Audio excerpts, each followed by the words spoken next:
आप सबका हमारे चैनल पर बहुत बहुत स्वागत है। यदि आप हमारे चैनल पर नए हैं तो आप चैनल को सब्सक्राइब करना मत भूलें। इसी तरह हम अपनी कहानी की शुरुआत करते हैं। बहुत समय पहले की बात है। सिलचर के समीप एक गांव में जयंत फुकनहा रहता था। उसके माता पिता बहुत अमीर थे, अतः उसे पैसे की कोई कमी न थी। एक दिन वह चाचा के पोते की शादी में दूर गाँव गया। विवाह के वह वहीं रुक गया। अगले दिन वह हाट में गया। वहाँ की रौनक देखकर उसे बड़ा मजा आया। शाम होते ही सभी दुकानदार लौटने लगे, किंतु एक व्यक्ति चुपचाप दुकान लगाए बैठा था। जयंत ने हैरानी से पूछा, अरे भाई, तुम घर नहीं जाओगे? वह दुकानदार मायूसी से बोला, मेरी सलाह नहीं बिकी, उसे बेचकर ही जाऊंगा। कौन सी सलाह? कैसी सलाह? पहले कीमत तो चुकाओ। दुकानदार ने हाथ नचाते हुए कहा। कितने पैसे लगेंगे? जयंत ने लापरवाही से पूछा। एक सलाह का 1000 रुपया लगेगा, मेरे पास 2 ही हैं। दुकानदार ने व्यस्त भाव से कहा। उसकी बात सुनकर जयंत को हंसी आ गई। भला सलाह भी खरीदी जाती है?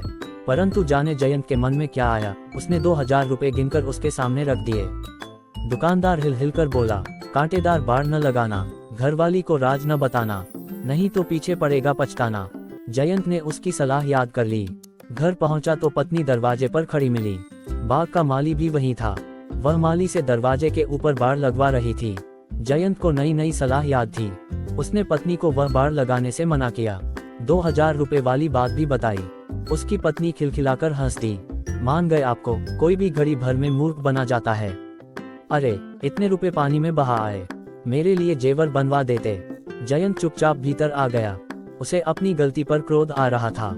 ठीक ही तो कहा पत्नी ने, 2000 रुपए गंवा दिए। उस रात जयंत को सोते सोते विचार आया, क्यों न इन सलाहों को आजमाया जाए। उसने एक सुअर के बच्चे का सिर काटकर जंगल में छिपा दिया।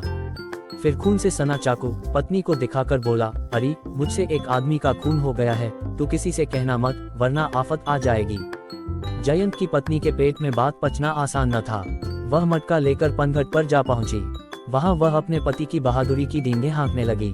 एक सखी ने ताना दिया, अरे सोनपाही, बहुत बड़ाइयां कर रही है।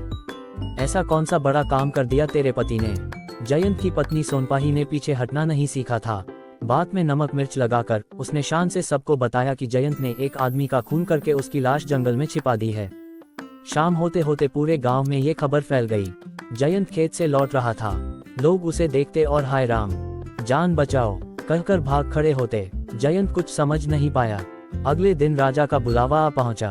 हड़बड़ाहट में जयंत घर से निकला। दरवाजे की कटीली बाड़ में उसके सिर की पगड़ी गिर गई। जयंत उसे बिना पहने ही चल दिया। राजा के दरबार में नंगे सिर जाने की सख्त मनाही थी। जयंत को देख राजा गुस्से से भर उठा। तब जयंत को याद आई वह सलाह, कांटेदार बाड़ न लगाना। फिर राजा ने उससे गरज कर पूछा, तुमने एक आदमी का खून किया है? जयंत ने हकलाते हुए उत्तर दिया, जी मैं। नहीं, क्या मैं लगा रखी है। स्वयं तुम्हारी पत्नी उस खून की गवाह है। जयंत के कानों में गूंजने लगा, घरवाली को राज न बताना, नहीं तो पीछे पड़ेगा पछताना। वह खिलखिलाकर हंस दिया। उसने धीरे धीरे राजा को समझाया कि किस तरह उसने सलाहों की परीक्षा लेनी चाहिए। राजा से आज्ञा लेकर वह जंगल में से सुअर का कटा हुआ सिर ले आया। राजा ने सारी बात सुनी तो वह भी हंसते हंसते लोटपोट हो गया। जयंत को ढेरों इनाम देकर विदा किया गया। सोनपाही कुछ नहीं जान पाई, परंतु जयंत ने उन सलाहों को सारी उम्र अमल में लाने का निश्चय कर लिया।